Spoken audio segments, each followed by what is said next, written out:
இதை பார்த்ததும் பிச்சி போட்ட சிக்கன் வறுவல்னு நினச்சிங்களா? அதுதான் இல்லை, இது பிச்சி போட்ட காடை வறுவல். வாங்க நல்ல ஸ்பைசியான காடை வறுவல் எப்படி செய்யறதுன்னு பார்க்கலாம். இந்த ரெசிபிக்காக நான் இன்னைக்கு 4 காடையை கட் பண்ணி வாங்கியிருக்கேன். இது எல்லாத்தையும் நல்லா க்ளீன் பண்ணிவிட்டு குக்கரில் சேர்த்துக்கலாம். இப்போ இது கூட 1/4 ஸ்பூன் மஞ்சள் தூள், 1/2 ஸ்பூன் தனியாத்தூள், 1/2 ஸ்பூன் ரெட் சில்லி பவுடர், இதெல்லாம் முழுகிற அளவுக்கு கொஞ்சமாக தண்ணி சேர்த்து இது கூடவே 1/2 ஸ்பூன் இஞ்சி பூண்டு பேஸ்ட்டும் சேர்த்து நல்லா குக்கரை மூடி மீடியம் ஃப்ளேமில் வச்சு 3 விசில் விட்டு ஃப்ளேமை சுவிட்ச் ஆஃப் பண்ணிடுங்க. குக்கர் கம்ப்ளீட்டாக ப்ரெஷர் ரிலீஸ் ஆனதும் காடையை மட்டும் தனியாக எடுத்து ஆற வச்சிடலாம். அடுத்து கடாயில் எண்ணெய் சேர்த்து நல்லா சூடானதும் கொஞ்சமாக சோம்பு, ஸ்லைஸ் பண்ணி வச்சிருக்க 2 பெரிய வெங்காயம், ஸ்லைஸ் பண்ணி வச்சிருக்க கைப்பிடி அளவு சின்ன வெங்காயம், கொஞ்சமாக கருவேப்பிலை, 3 காஞ்ச மிளகாய் சேர்த்து நல்லா வதக்கிக்கலாம்.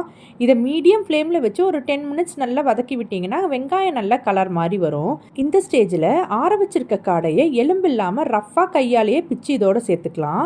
அடுத்து தேவையான அளவு உப்பு, காரத்துக்கு ஏற்ற மாதிரி ரெட் சில்லி பவுடர், 1/2 ஸ்பூன் தனியாத்தூள், ஃப்ளேவருக்காக கொஞ்சமாக கரம் மசாலா, கூடவே கொஞ்சமாக மிளகுத்தூள் சேர்த்து நல்லா வதக்கி விட்டுக்கலாம். இதை லோ ஃப்ளேமில் வச்சு ஒரு 10 நிமிஷத்துக்கு நல்லா கலரி விட்டு குக் பண்ணி எடுத்திங்கன்னா காடை நல்லா ரோஸ்ட் ஆகி இந்த அளவுக்கு உதிரி உதிரியாக வரும்.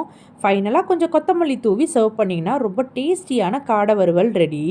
இது சாம்பார் சாதம், ரச சாதம் எது கூட வேணாலும் சைட் டிஷ்ஷாக வச்சு சாப்பிட்றதுக்கு ரொம்பவே டேஸ்டியாக இருக்கும். இதே ரெசிபியை நீங்கள் சிக்கன்லேயும் ட்ரை பண்ணலாம். ஆனால் காடை சாப்பிடாதவங்க கண்டிப்பாக ஒரு வாட்டி ட்ரை பண்ணி பாருங்கள். சிக்கனை விட ரொம்பவே டேஸ்டியாக இருக்கும். இந்த ரெசிபியை பார்த்ததுக்கப்புறம் நீங்களும் காடையை கண்டிப்பாக ட்ரை பண்ண போகிறவங்களா தான் இந்த வீடியோக்கு ஒரு ஹார்ட் கொடுத்துருங்க. நாளைக்கு வேற ஒரு ரெசிபியோட பார்க்கலாம்.